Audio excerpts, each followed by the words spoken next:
What's up, guys? Rob from All Things Wood Heat Maple.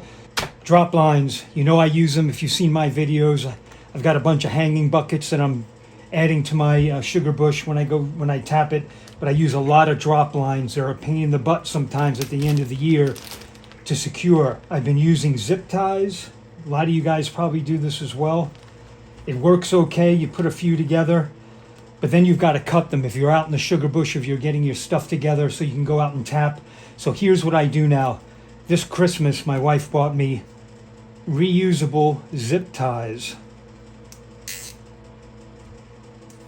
So I put two together. These are about 8 inches long individually. They come in larger sizes. I got links in the description. So now when I'm putting my drop lines together, I can secure them easily, however many I want. I've got a couple on here now.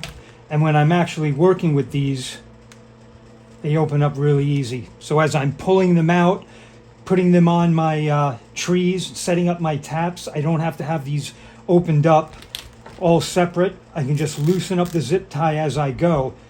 Another thing I like to do is when I'm out or getting ready to tap, I'll bring all of the edges, the cut ends together, and I'll zip it there.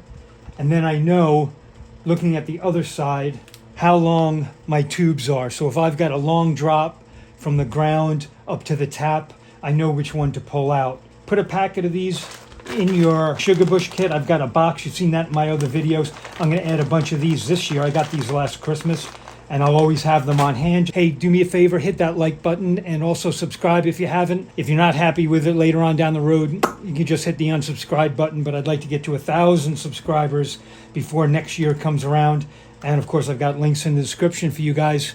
Be safe out there, be cool. We'll see you on the next one.